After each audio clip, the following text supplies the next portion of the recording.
You should not be doing this. If you are gambling and you're not trading. This is where trading gets a very bad label because a lot of people do gambling and they call it trading. It's not the case. It's not the same thing. This is called gambling, and let's show you how. In this first example, we're going to assume you're trading a stock. When you're trading a stock, it doesn't matter which stock it is. It could be any stock in the world. You're dealing with shares and you're buying shares.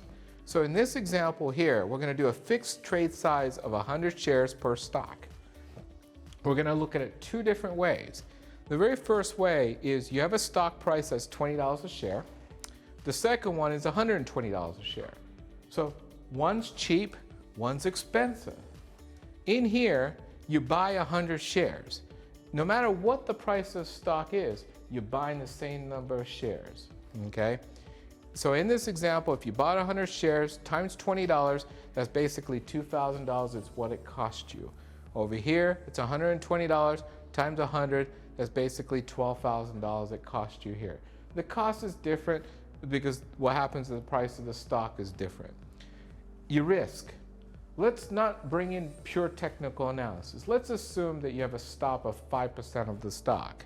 So 5% of the stock, so 5% of $20 here is $1, okay? Over here, 5% of the stock is $6. So this is your risk that you're gonna have. So this $20 a share stock, you're gonna have a risk of $1. Over here, you're gonna have, on the $120 share of stock, you're gonna have a risk of $6.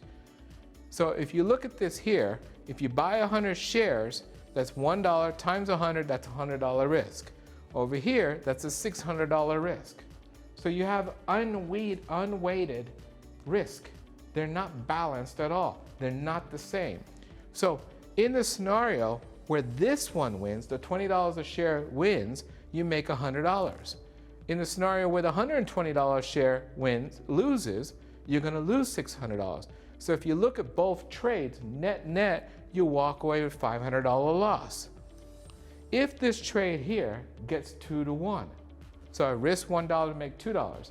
So on this trade here, I risked $1 and it got to $200 in profit. If I got to $200 in profit, now I only lose $400. If this trade gets a 3 to 1, which is what we're always looking to do, then what happens is that we lose $300 overall, okay? So in this scenario here, this is not balanced risk.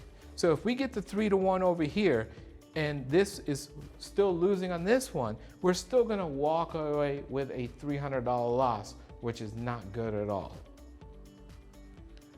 Take that same example now, and we turn it into a trade. So let's go for this scenario here.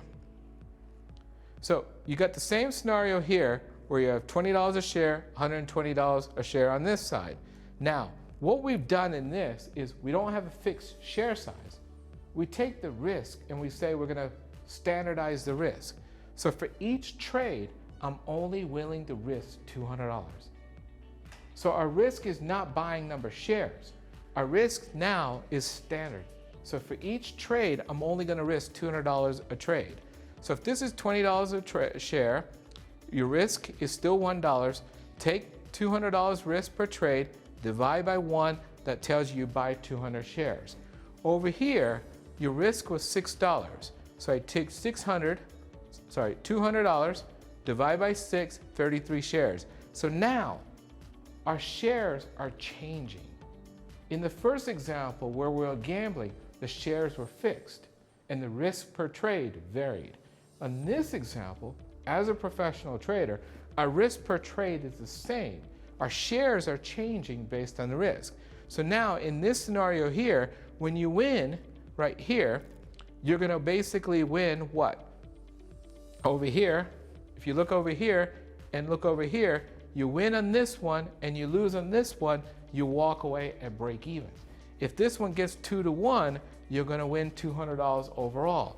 If this gets to 3 to 1, now you get $400 in profit. So now what happens, by the same scenario, two different types of traders.